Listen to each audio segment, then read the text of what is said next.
Buckle up for AEC Trailblazers, the Founders Files, where we crack open the stories of the brightest minds in the AEC startup scene. Forget institutional pitches. We're diving deep into the real personal journeys of these industry disruptors. Get ready for some casual chats firsthand.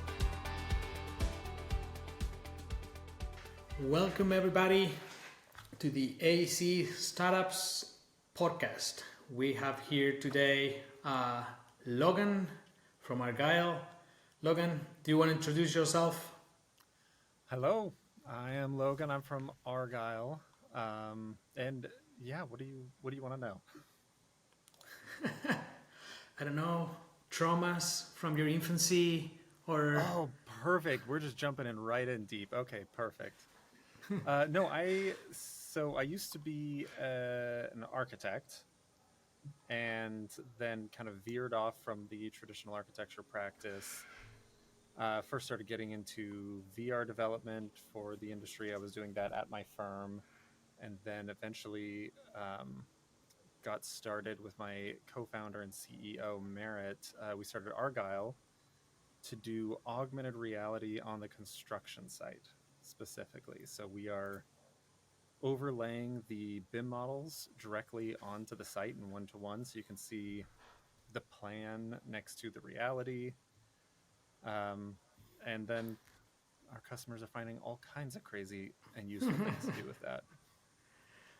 before we deep dive into Argyle, because I do have a lot of like nerdy questions to make about, but how do you end up? Because you're really for everybody who doesn't know this, I've worked with Logan, seen how Logan codes, and he's a really technical guy that, like, no one would have imagined you're even an architect because the stuff you do is so complex that how do you ended up transitioning from being an architect to developing complex 3D VR algorithms? I think I was always sort of supposed to be in this job, and I just didn't realize it.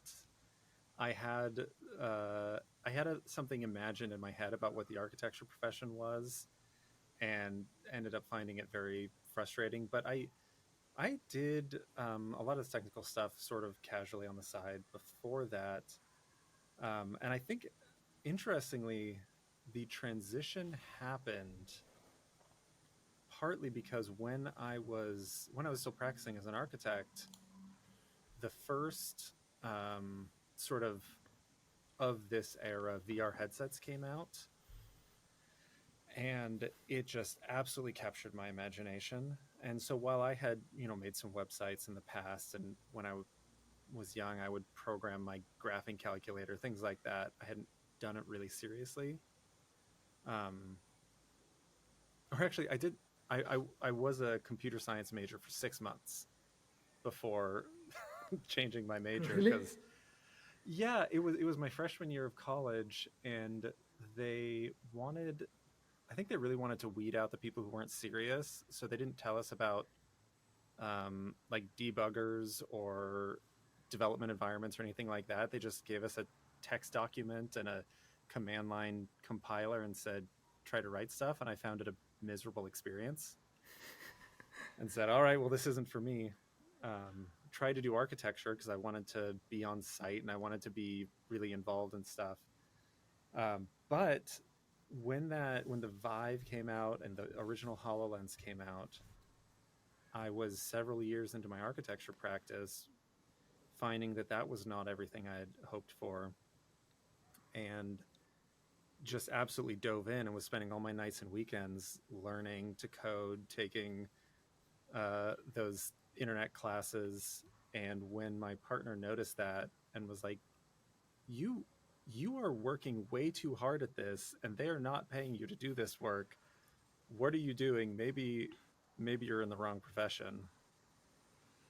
And that sort of got me started veering off. And it's just been fascination, and so I've spent all my time learning and doing. I think it's a common story that it's fascinating how we architects who learn how to code, we end up sometimes even investing more time on learning how to code than our actual jobs, and we we do it for free. And I don't know how was for you, but when I started, I'm an architect as well. And when I started, it was extremely frustrating because I didn't even know what a variable was. I didn't even know anything, and nobody like explained like it happened to you what a compiler was or what even an algorithm was or a software architecture was. It was just doing stupid stuff that didn't make any sense at the beginning. I don't know if how was your experience? I did. There's definitely been a lot of times where I experienced something like that. I think my pathway in was a more palatable pathway than some people take. While early on, I did start trying to make Revit plugins, and that was extremely frustrating. Trying to navigate a Revit API when I didn't have a software background.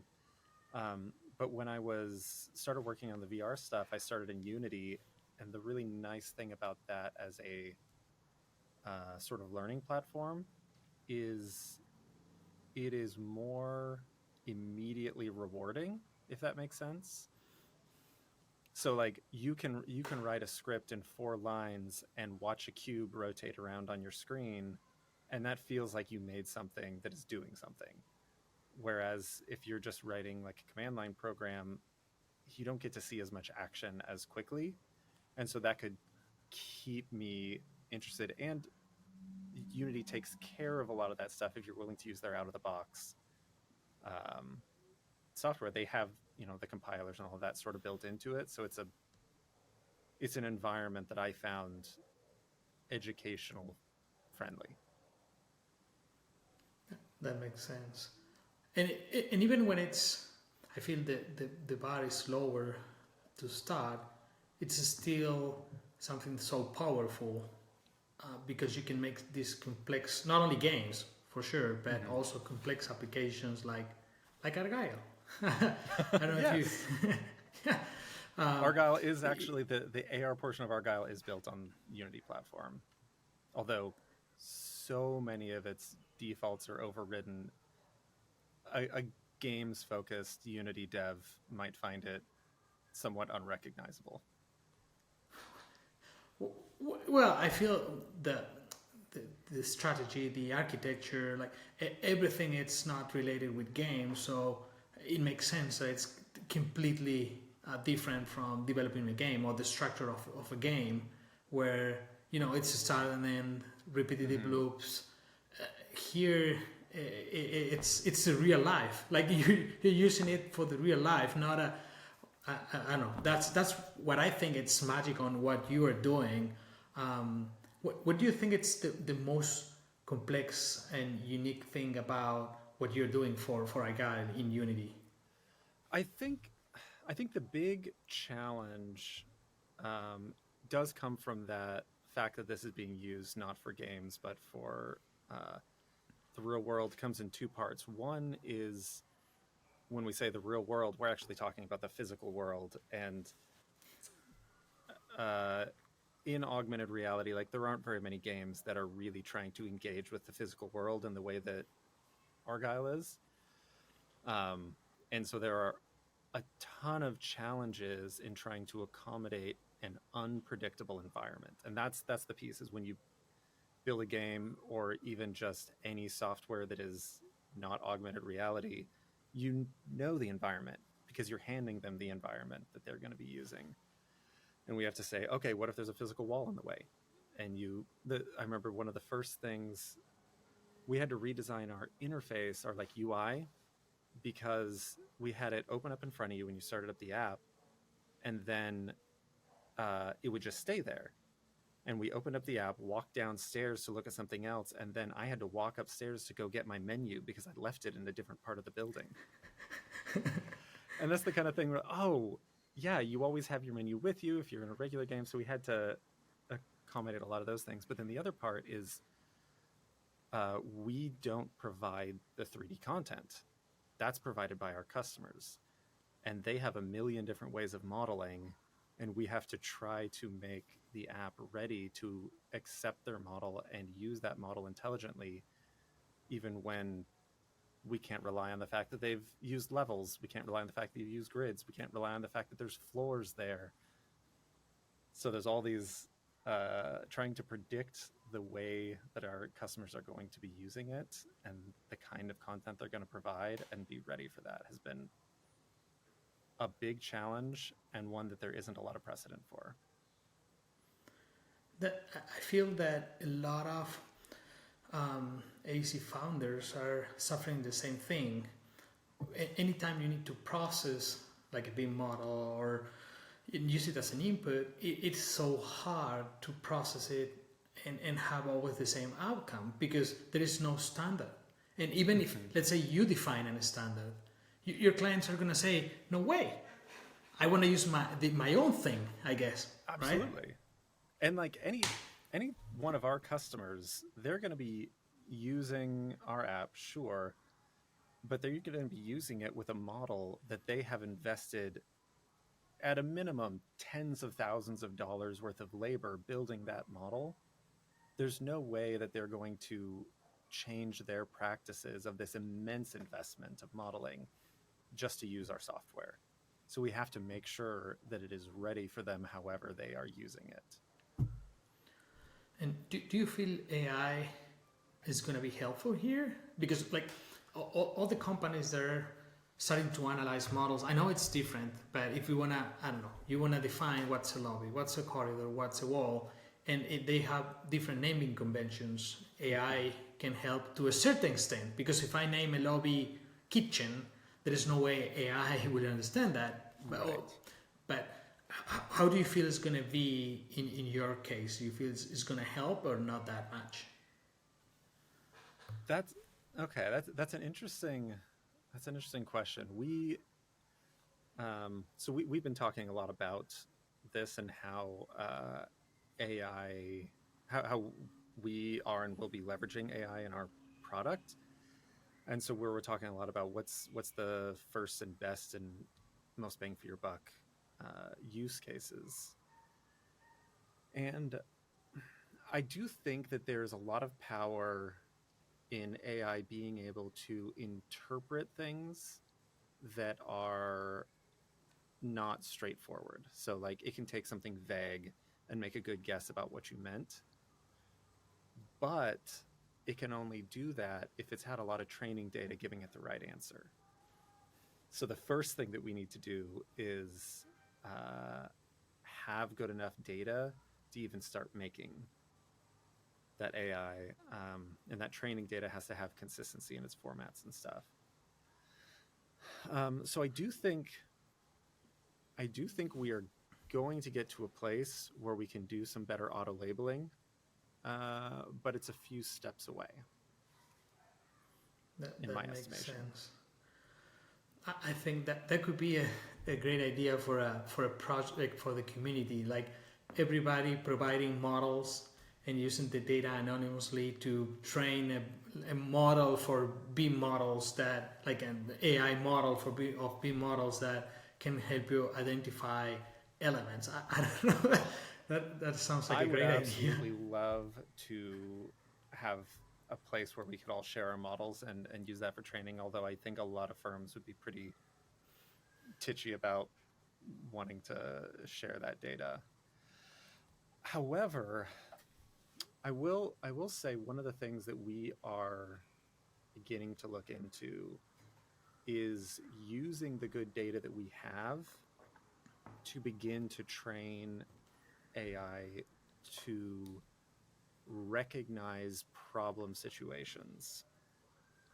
One of the major topics for us right now is this idea of AR as a feast for AI. Is the sort of, it's the title of a talk we've given a couple times.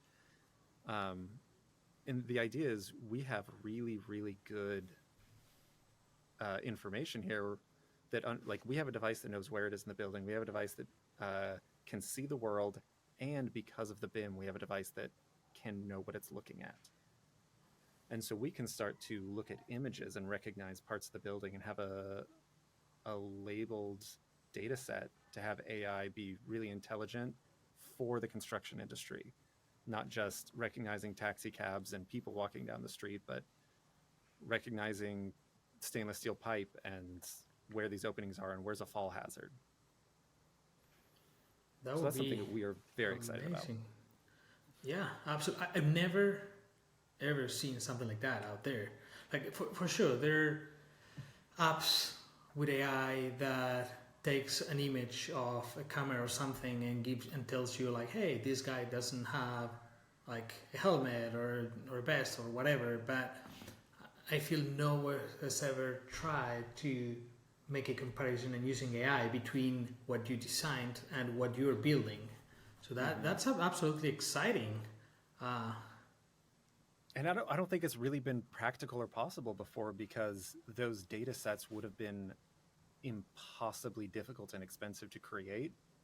And so that's something that we have that hasn't been available. That's why now is the time to start looking at that.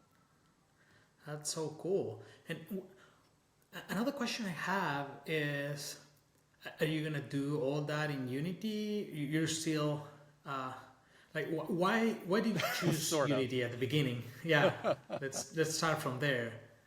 Okay, yeah, let's back up. And so if people don't know about it, Unity is a game engine, and it was originally made to be a game engine. Now sometimes they refer to it as a real-time engine. Major competitor is Unreal. And then for games, there's some other engines out there, but for more business applications, those are kind of the big ones. And these engines are generally, if you're building AR and VR, this is what you're building on top of in most cases. And if there's somebody looking to do in-house development to make some interesting and interactive tools, it's a great place to start doing that. But there are definitely limitations. So when you talk about, are you going to do this AI in Unity? It's like, sort of. We have to go through whole other software suites, but we can at least plug that stuff in because Unity can send data and receive data. So as long as we can host a model somewhere, we can get those inferences happening, get the data where we need it. That makes sense. Do you have any suggestions or advice to all the developers that are starting using Unity? I remember that like 5 years ago when what was the name of the connection between Revit and Unity? It was Unity Connect. It was Reflect. Unity Reflect. Mm-hmm. Everybody wanted to use Unity and develop stuff, but not many people were able to actually create an actual product that, like you did. Why do you feel that happened? I think that we were talking about, building something in-house versus building something that is broadly applicable. I think that there is an enormous gap between a working prototype and a repeatable, scalable product. And it's interesting. It's a little bit like when you see a house being built and the framers come and you're like, wow, they built that whole house in a week, and then everyone else is there for the next 9 months finishing out all the other work that has to be done. When I think about the prototype of Argyle that we made in a few months, on paper you could describe it and it could sound a lot like what we have today, but the depth of technology that we had to build in order to get something that we can now just send out to new customers and they can use every day on their job site was huge. And I think that a lot of people, especially if they're getting started doing in-house dev, they might not have the appetite to invest for that long and that much to get something that's that reusable. But you don't have to necessarily. So like advice I would give is, if you are an in-house dev at a firm, find the use cases that don't need to be repeatable. Like, here's an example. One of the, when I was still an architect and I was doing VR on the side, I could manually import a Revit model by, opening it up in 3ds Max and then baking it down and prepping all the materials to bring it over to Unity, and all that stuff was pre-baked in, and that was much more technologically achievable and simple. You could do that in a few hours. And then you could make walkthroughs that are interactive. Like one of the first ones I made for an actual client was you walk around this commercial space and pick up material samples and touch them to the walls and floors and try out different surfaces. I think it had maybe 30 lines of code in the whole thing and some manual imports. And then another one I had was when I wanted to, I was designing a whole campus of apartment buildings, and I was trying to lay out the campus. So I made the buildings into objects that you could pick up and move around, and then a scale jump function so that you could place all your buildings and then jump down to human scale and see how it felt, and then move your buildings around and then jump down to human scale. And that's the kind of tool that you can make in hours or days and get immediate use out of it, and then throw it away, and that's fine because it only needed to be used once. Then if you want to actually make something reusable, you're quitting your job and finding co-founders and starting down a long road. I think that's something that no founder wants to hear. I do. I love being a founder. I love encouraging people, but I also want to be very realistic up front about how immense it is. I've heard people saying, "Oh, I don't have a job right now and I need some money, so I'm going to start a business." And I'm like, whoa. You have to be coming from a much safer position and a place where you can work your ass off for a year or 3 before you start even getting paid. It's brutal, but really fun if it's what you want. No, I agree on that. I remember that last year we were part of an accelerator, and one of the mentors there he was an investor as well, and he was asking me, like, are you willing to stay at least 15 years doing this? And I was like,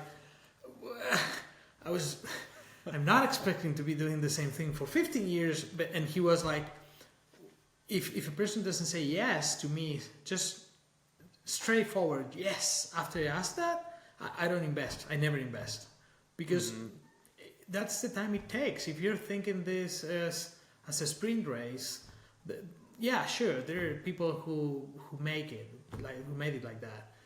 But sure, you can just go to the casino and become a millionaire. Yeah, the odds are against Someone's you. That's gonna do never. it. Yeah, It's not a good strategy. Yeah, absolutely. But you cannot expect your whole life waiting for money that is going to come from a casino. So I agree with you on that. It's a marathon. It's not on a sprint, and you need a lot of patience.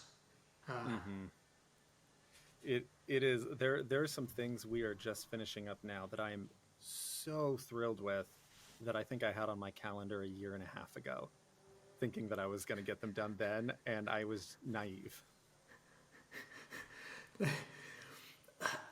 It sucks because that happens a lot when, like, for us, I remember that, like, last year we said in our company, like, hey, we're going to release this cool product, it's going to be for free for the community, whatever, and we decided that in January. Fast forward, we uploaded the tool to the Autodesk App Store last week. So what was supposed to be a project that was going to take us 1 week, it took us more than a year. And a week to a year, that's not bad. Not bad. It's good. Well, we were not working on that for the whole Right. year. It was just more important things appeared, and then that had to wait. Because also, I feel that's not an important thing. You need to be flexible, because you never know. Like, if you keep doing the same thing over and over, and things change, even technology change. Like new interfaces to you. I think that happened to you as well, right? That you were using one version of the HoloLens, then another one, or something like that? Oh yeah, our prototype was made on the HoloLens 1, which if anyone has used the HoloLens 1, it was a very different experience than the new AR headsets. We called like the view angle, the field of view, we called it the postage stamp because it was like this little square in front of you, and if you wanted to look at a building sitting on a table like a little model, you'd be scanning up and down it because the field of view was so tiny. It didn't have any kind of spatial interface, really. So it was a very different kind of experience, and that was how we started. HoloLens 2 came out, we immediately jumped over to that, and now we're still supporting HoloLens 2, which is very good because as the other AR companies sort of drop off, there's a lot of people with HoloLens 2s gathering dust that need a new AR solution.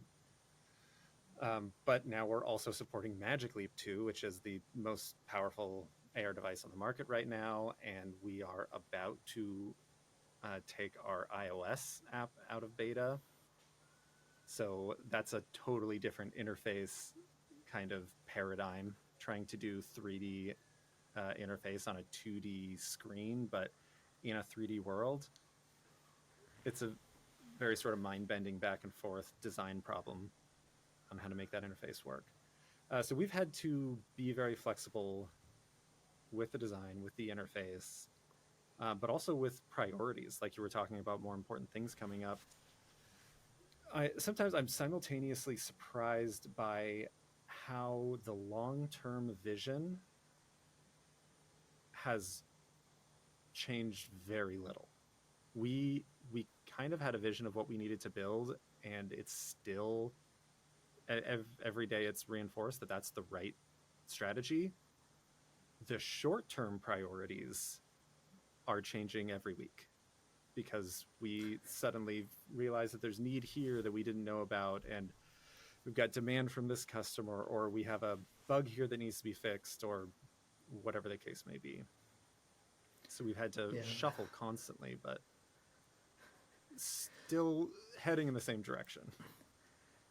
Well, but that's still, then I feel that that's the fun thing about being an entrepreneur, that things change, and that's also fun sometimes. When there is a bug and someone calls you on a Saturday, it's not that fun, but I can relate to that. And it's so cool that you mentioned that you're taking this to iOS. Are you planning on making this available for the new lens that Apple is going to release? Have you thought about that? We definitely have thought about it. So we're talking about the Apple Vision Pro. Yeah. And I'll say this. We have one ordered and on its way sometime. I can't remember how long it's going to take to get here. We will be experimenting with it. We will be testing it. But since our app is used on site, these are PPE environments, and we don't talk to a lot of safety managers who are really excited about the idea of wearing a headset where if something goes wrong, you're wearing a blindfold on the construction site. So the headsets that we use are transparent glass. So if you're not seeing anything, or if you're not seeing the holograms, you're seeing the world. It's just a pair of sunglasses at that point, or safety glasses. But the Apple Vision Pro is actually a pass-through VR. They can kind of call it mixed reality, but it's like the Quest 3, where you're seeing cameras projecting onto your eyes. And so it's a very different safety thing. That said, Apple has a tendency of setting precedent for interaction design. So we may be modifying some of our interaction methods to more closely match that, because we suspect that Apple may be kind of setting those standards. But yeah, safety's the big one. If you go to our website, argyle.build, and look at our videos, you can see we have this edge rendering technique And that's part of that too. You can't use AR on site if it's blocking your vision, whether that's because it's a pass-through headset or because you're rendering all the surfaces. So my job this month actually is to improve that edge rendering to make it more efficient on these platforms. So it's an extremely important part of our technique and why people feel like they can walk around a job site safely while using our app. That's something really interesting. I remember, I think it was at AU that we were displaying your video, and someone was asking that specific question: why they don't use like shades and show the colors of the walls, and it makes total sense. Like it's just edges, because otherwise it can even be dangerous. Yeah, it's not only dangerous, but it's also not as useful. We're trying to look at reality next to plan, and if your reality is totally covered up by the plan, then how are you supposed to do your job? How are you supposed to compare? Oh, that makes sense. Google, Meta, Apple, all of them are investing money or have invested money in the past for the whole world to use something, the AR, right? AR or VR. In real life, like to be able to walk and have AR give me feedback in real time about anything, right? Like what type of plants I am looking at, I don't know, what the ingredients for a recipe or anything. But no one has been able to do it yet, right? Mm-hmm. No one. Do you think that's related more with the software or more with the interfaces, that it's not something that it's really something that you could use all the time? Like nobody goes walking through the street with a HoloLens all day. Right. I think it's a combination of it's a very hard technological problem to make it as good as it needs to be, but also I think that expectation is maybe built on some false assumptions. Where like, I mean, I love my VR games, and they are undoubtedly a better experience than the dumb little iPhone games that I have. But I've probably put more hours into my dumb little iPhone games than I have into my top quality VR games. It's just not an all the time thing because it's not comfortable enough, it's not convenient enough, and we don't want total immersion all the time. And so this walking around using AR VR constantly isn't really what AR wants to be in the near future.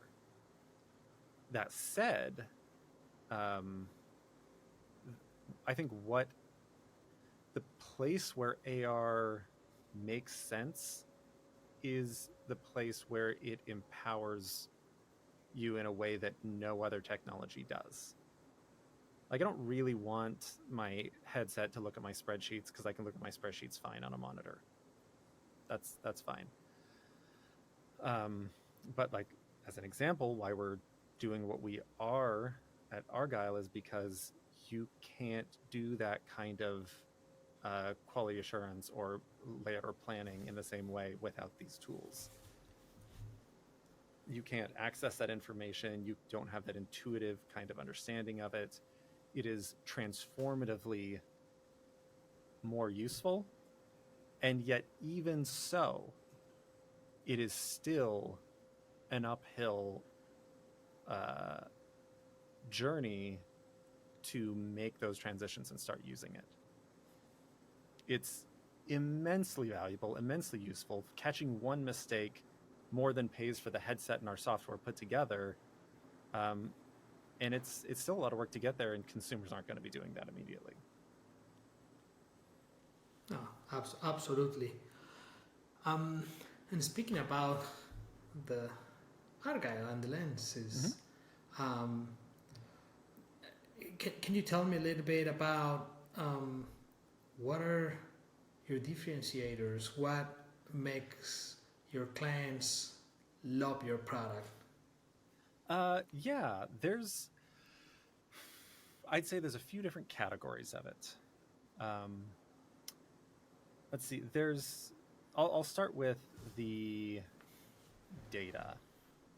So when the first entrance into the AR job site idea, because it's one of those obvious ideas that makes just so much sense. We're not the first people to come up with it, but like we've talked about, getting it right is incredibly difficult. So we'll start with just the data pipeline. These models that people are making are gigantic. They're hugely complex. They make them in a million different ways. And so letting all that render on a mobile device, especially one that you wear on your face, is not easy at all.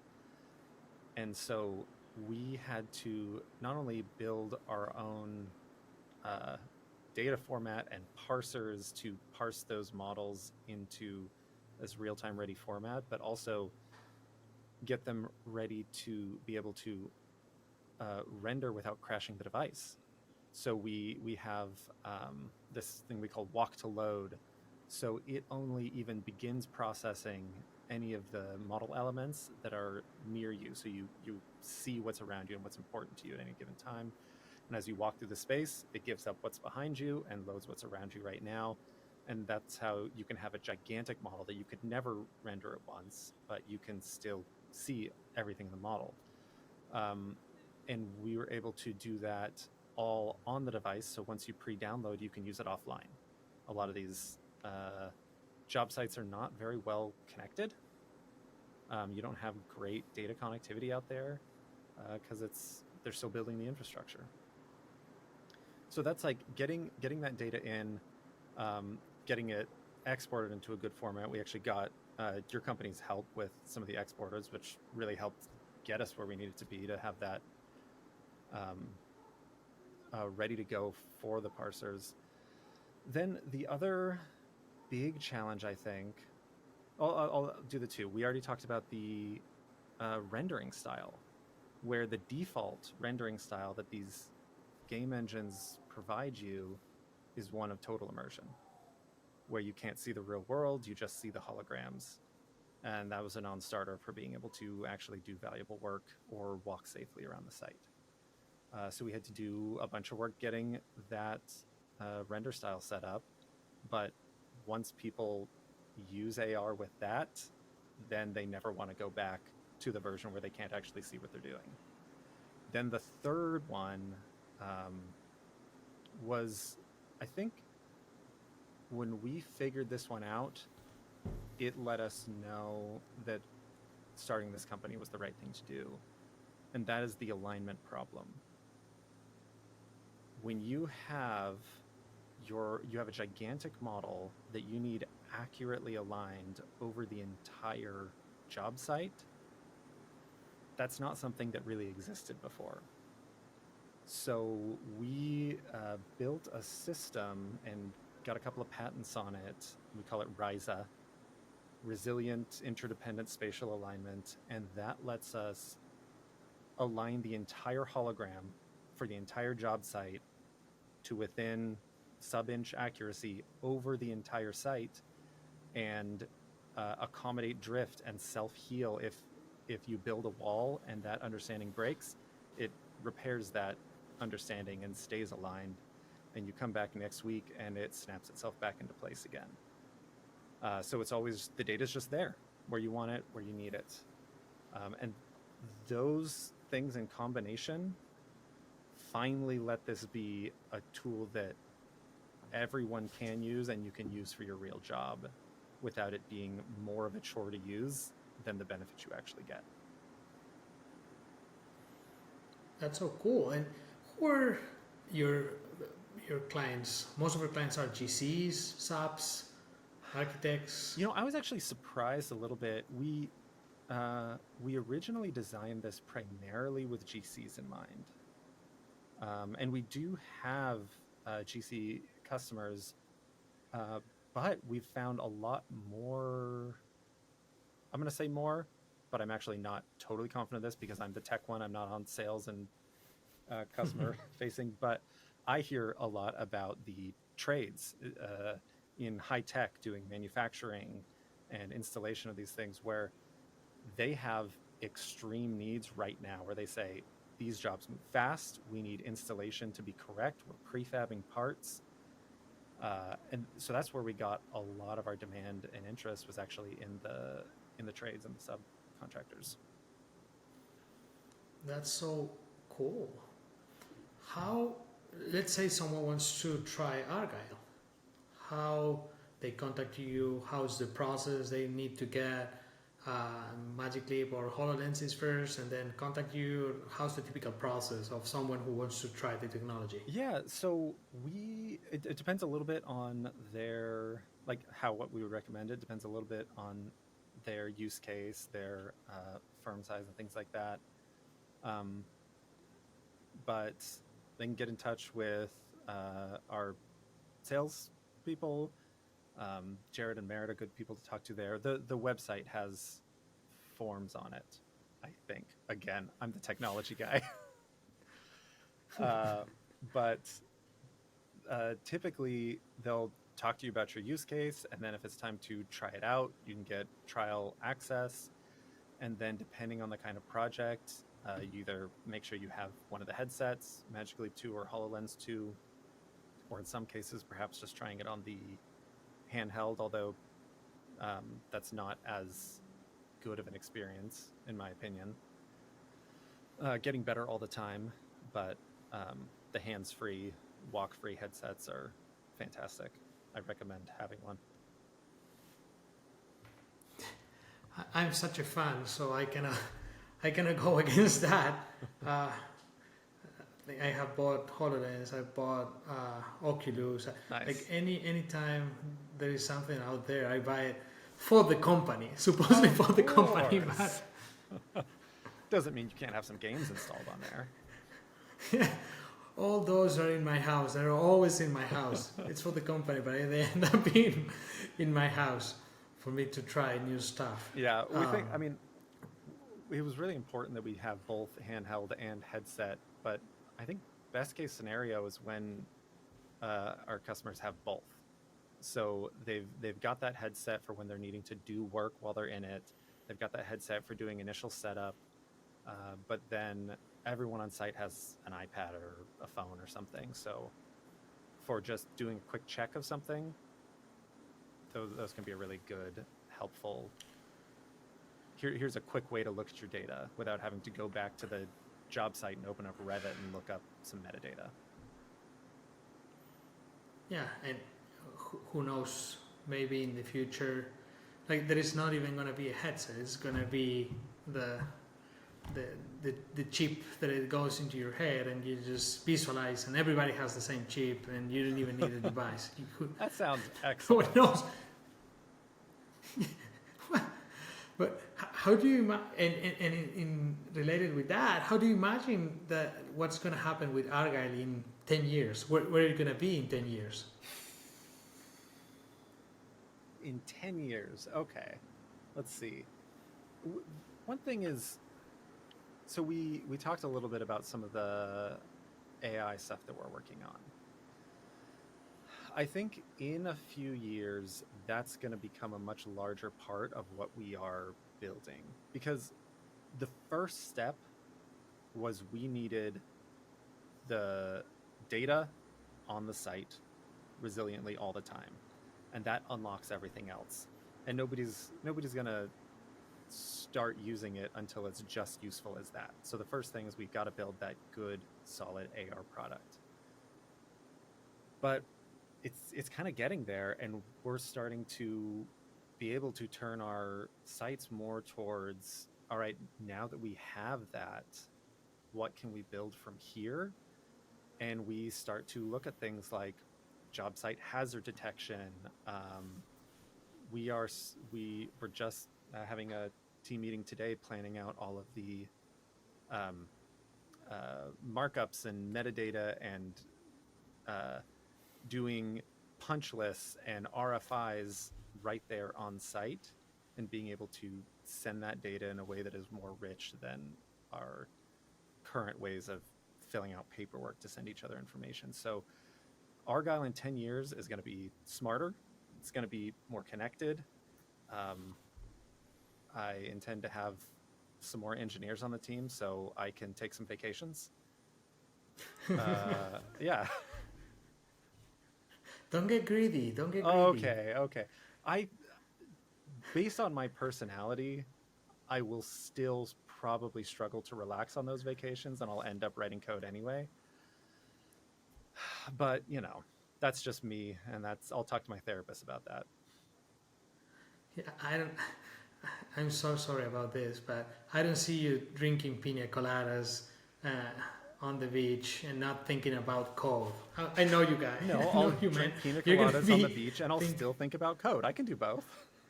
Yeah, and actually having the laptop there and being coding at the same time. A little bit, yeah.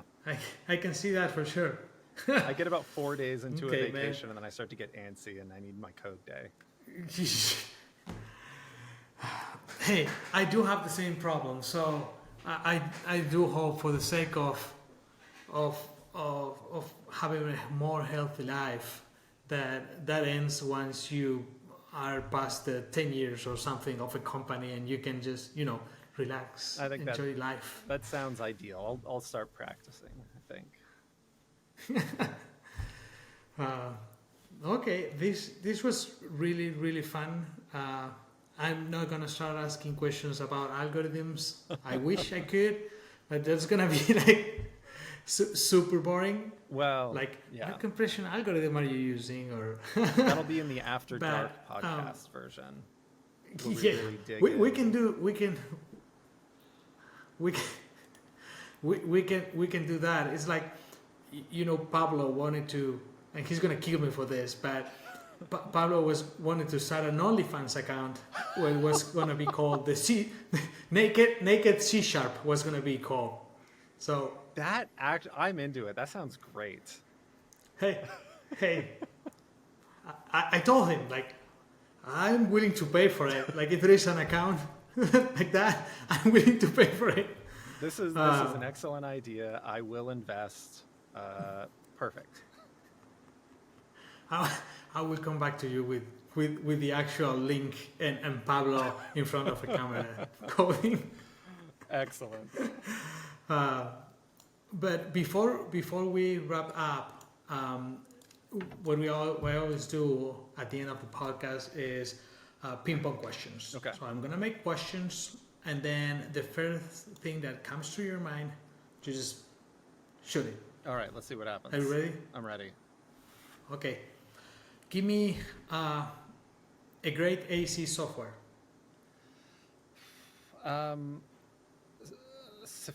Is it called Sapphira? I think it's Sapphira. When I was an architect, I used it for doing energy modeling analysis, and I thought they did an excellent job, excellent interface, and quality important product. I hope they're still in business. I haven't been an architect in years, but it was great. Good choice. The next big trend in AEC, don't say AI, please. I mean, definitely not just AR, it's Argyle. No. The next big trend in AEC, I'm going to say bringing back coveralls, but make them fashion. Is that not the kind of answer you were looking for? Okay. Bright neon coveralls. I'm not looking. That's it. Yeah. Hey, I love that answer. Goes really well with the OnlyFans account of the Naked C#. Oh yeah, for sure. Wait, don't you have bright red coveralls in your website? We do. Yes, we do. Maybe that was in my subconscious Yeah. when I made that. We answer. do. No, next time what I'm gonna do, I'm gonna wear one for the podcast, or when I go to a conference, I could do that for sure. Nice, that's good branding. Another one, if you could collaborate with any person in history on a project, let's say, we can even say Argyle, which person would you choose? Zaha Hadid, the architect, I think that those forms were probably very difficult to build in traditional mediums, and I think that it would be very fun to see those argyled, done up all in 3D, and then you can check that work. I think that would be a very fun project to work on. Mm. Yeah, that's cool. That or Frank Gehry for sure. Oh yeah. Outside the AEC, let's not speak about code. What's your hobby or any activity that you have a passion about? I have recently been reopening my music hobby. I was in a terrible garage band in high school. I always used that as kind of a relaxation, an outlet, a sort of a meditation kind of moment. Drumming, I think, is the closest thing I can get to good meditation. It quiets all the other thoughts. And I've recently been trying to open that back up, and it's been very fun. That's cool. That's cool. Next time if you play something, just let me know. Willing to have a daily meeting or something while you play music. All right, perfect. Very cool. Last but not least, what's your favorite building in the world, and have you ever visited? Oh gosh, I'm terrible at favorites. I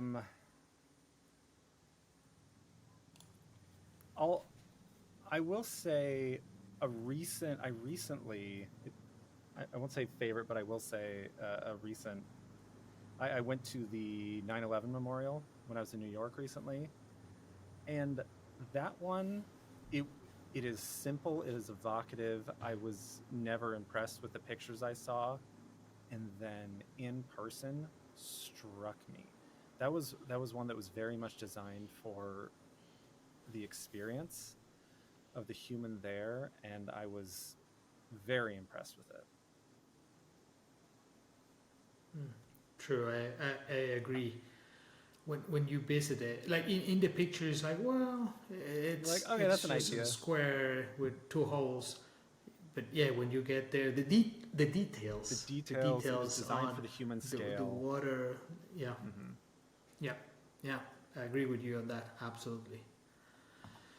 Okay, man, I know you're extremely busy and you need to keep coding stuff on Unity and BR, AR. So thanks very much for the time. This was super fun. Yeah, thank you. This was excellent. Great to catch up.